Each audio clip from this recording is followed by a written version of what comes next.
The great Canning of Bengal বর্তমানে আমাদের পশ্চিম মেদিনীপুরের গড়বেতাতে অবস্থিত। কেন এই নাম জানেন? আসুন এর ইতিহাস জেনে নিই। আগেই বলেছি, অবিভক্ত ঐতিহাসিক মেদিনীপুরের স্বাধীনতা সংগ্রামের ইতিহাস, সংগ্রামীদের আত্মত্যাগ ও আত্মবলিদান ভারতের ইতিহাসে আজও সমাদৃত। দেশমাতৃকার শৃঙ্খল মোচনে অবিভক্ত মেদিনীপুরের ভূমিকা অকল্পনীয়। মেদিনীপুরের সশস্ত্র স্বাধীনতা সংগ্রামীদের কাছে দেশীয় প্রযুক্তি ব্যবহার করে গেরিলা কায়দায় ব্রিটিশ পুলিশ ও সেনার বিরুদ্ধে আন্দোলন গড়ে তুলতে সক্ষম হয়েছিল। এই গেরিলা আক্রমণ যিনি সংগঠিত করেছিলেন তার নাম ছিল সর্দার অচল সিং। তিনি ছিলেন গড়বেতার বাগড়ি রাজবংশের আত্মীয়।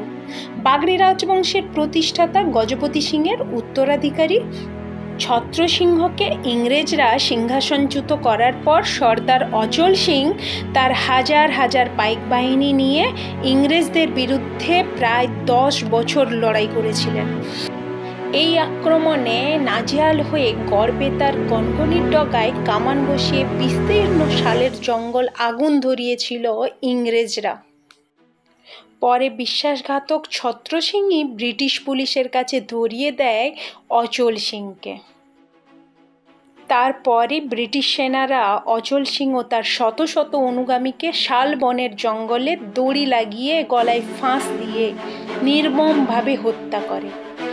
মেদিনীপুরের প্রতিবাদী কণ্ঠ গর্জে উঠেছিল মধ্যযুগে মোগল আগ্রাসনের বিরুদ্ধেও। ঘাটালের বরোদা অঞ্চলের রাজা শোভা সিং আর চন্দ্রকোনার রঘুনাথ সিং এবং বিষ্ণুপুরের মল্ল রাজা গোপাল সিংয়ের যৌথ আক্রমণে মোগল সেনারাও পিছু হটেছিল। এই ছোট্ট পরিসরে শ্রদ্ধাঞ্জলি দেওয়ার চেষ্টা করলাম সেই সব বীর নায়কদের, যারা ইতিহাসের পাতায় স্থান পাননি বা যাদের ফটোগ্রাফ এখনো খুঁজে পাওয়া যায়নি। তা সত্ত্বেও বসন্ত সরকার, সুবোধবালা কুইতি, গণেশচন্দ্র দাস, ক্ষীরোদনারায়ণ ভূঁইয়া, বসন্ত দাস, অতুল বসু, কার্তিক মিত্র এবং যাদের কথা বিশদে বলা গেল না ও যাদের নাম উল্লেখ একেবারেই সম্ভব হলো না, তাদের জন্য আন্তরিকভাবে ক্ষমাপ্রার্থী। ভিডিওটি আপনাদের কেমন লাগলো মতামত দিয়ে জানাবেন।